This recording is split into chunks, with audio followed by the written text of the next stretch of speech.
and this is the annual video that I try to make, or I think I've done only one other time since I started my channel actually over 2 years ago. That I'm going to make a video on my 2-year anniversary before the end of the year, and we are going to talk about 2016's Game of the Year. And from the thumbnail, you know, I've already thrown out a couple of games that I really considered very much to be Game of the Year. You know, Dark Souls 3 was definitely going to be up there for consideration, setting the tone early in 2016 back in March, and then Uncharted 4 once again set that tone once more on PlayStation's side. And then towards the back half of the year, towards the very end of the year, we have games coming out such as Dishonored 2 and Final Fantasy 15 closing out this year in video games. Now, I will say this, 2016 was probably one of the biggest misses in terms of video games this year. And I say that because of the failure of The Division early on, and as well as No Man's Sky. And I was really going to hold out. I held myself back from calling Uncharted 4 my early Game of the Year favorite just because I wanted to see what No Man's Sky had in store. And, very unfortunate, No Man's Sky did not come through. So, I'm going to go ahead and start off my video here with the reason why I'm choosing Uncharted 4 as my Game of the Year. So, to get it started out, let's just go ahead and say this. Naughty Dog had to set the bar high enough for them to reach and as well as overreach to make Uncharted 4 Game of the Year material. And they did just that. They did absolutely fantastic with this game. And I think right now, if you want to know a really, really good looking game on console, Uncharted 4 is definitely going to be up there. As well as The Order 1886. Dark Souls 3 looks really good on console, surprisingly. It looks much better on PC. Final Fantasy 15 looked pretty good running on PS4. I saw Big Boy Summit stream Final Fantasy 15, and I really enjoyed the way the game, you know, laid itself out. I thought it looked really good.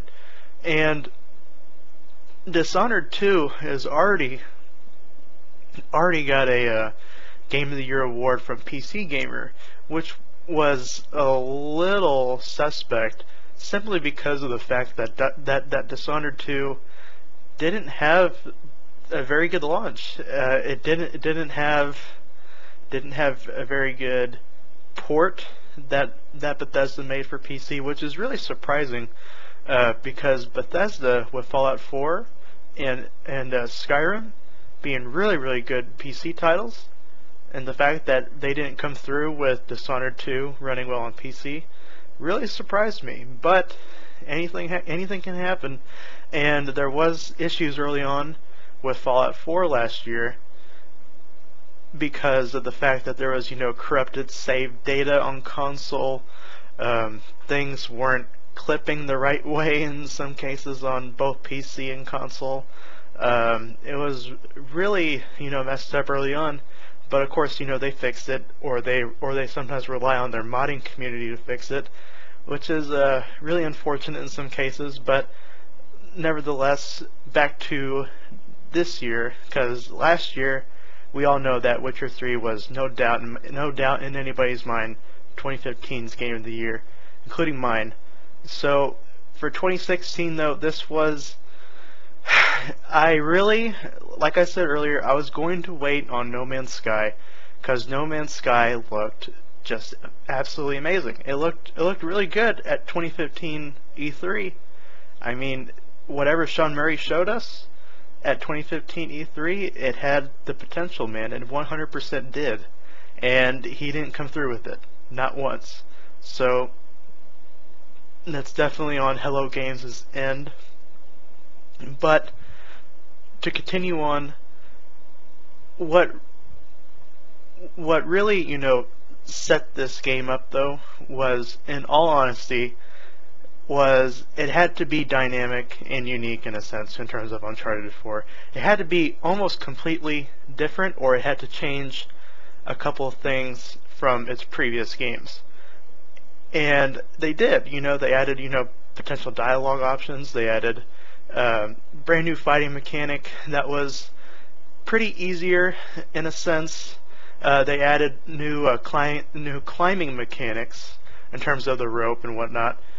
And overall, I think Naughty Dog did a fantastic job with Uncharted 4. And Uncharted 4, in many people's minds, will be definitely PlayStation 4's Game of the Year, but not the overall Game of the Year. And I honestly disagree with that, simply because people who think Overwatch should be Game of the Year really love multiplayer games. And you know what? You know what? It's 100% fine by me. If you think a game like Overwatch deserves Game of the Year, it deserves Game of the Year for you. But in all honesty, it shouldn't be just all multiplayer that makes a Game of the Year. You know what I mean? So with Uncharted 4, with its great story, it's average multiplayer, I'll say. I never played it, but from what I've seen, it's definitely something that you don't really see every day, in a sense. However, it is what it is. It is a third-person online multiplayer experience. If I wanted to play something in third person, I'd play H1Z1, but that's just a personal opinion. Even though Dave Break's incompetence is making that game really bad, in a sense, so we'll see what happens there. But, carrying on, I will say this much to please the hardcore gamers out there with Dark Souls 3. I was close to choosing Dark Souls 3. I really was. However, Dark Souls 3, to me, personally, is not fast enough.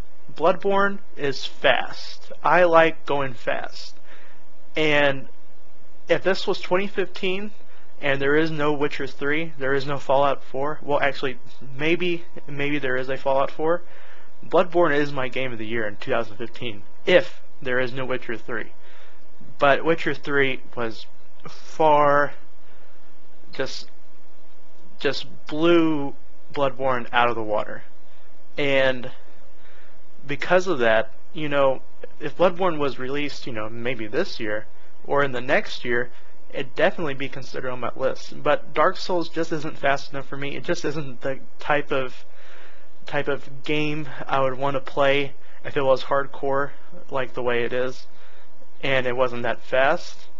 That's just me, though. But anyways, I will say this, though. Dark Souls 3, nevertheless, is a great game. You should play it. I did play it. Well, I made it about halfway through. And I'll probably get around to it sooner or later, to be honest. But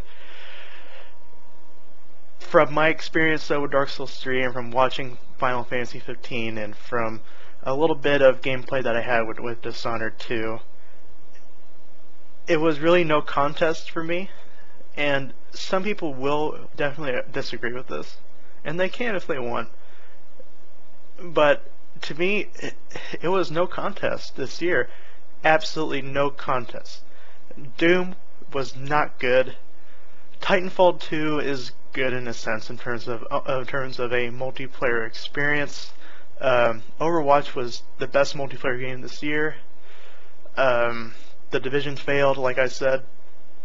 If I can think of anything else that was released in 2016, I will try to bring it up. But to be honest, like I said, it was no contest for me. This game is 2016's Game of the Year. I have zero doubt in my mind about it. It was just everything you ever wanted in a game, and it really pushed the PS4 to its limits, and it really used everything it could in terms of its graphical, quality in a sense. And if I ever get my hands on a PS4 Pro, I'd definitely like to see how this game runs on a PS4 Pro. But that probably won't happen anytime soon, because the PS4 Pro for $400 just to get an extra 100 megahertz of GPU speed, whenever I have a 1070 in my PC, it's not worth it, 100%. So I'm going to go ahead and call it right here, guys. 2016 was a lackluster year, and it was really disappointing. But I hope 2017 has definitely better games for us to play and for us to enjoy, as well as, you know, be competitive in Valve, and hopefully all of that will come true. It probably won't, but I like to be a little wishful thinking here. So with that said, guys, Uncharted 4 is 2016's game of the year for me, and I'm gonna go ahead and call it right here, guys. Thank you guys so much for watching. You can follow me on the social medias. I'm on Twitter, I'm on Instagram, at ZetaTCG for both, and I'm going to be streaming throughout most of December and early January. We'll be streaming Counter-Strike. We'll be streaming some other games as well if I can, maybe Skyrim. We will definitely see, but definitely Counter-Strike in that mix. So, with that said, thank you guys so much for watching, and this will be your boy Zeta, signing out.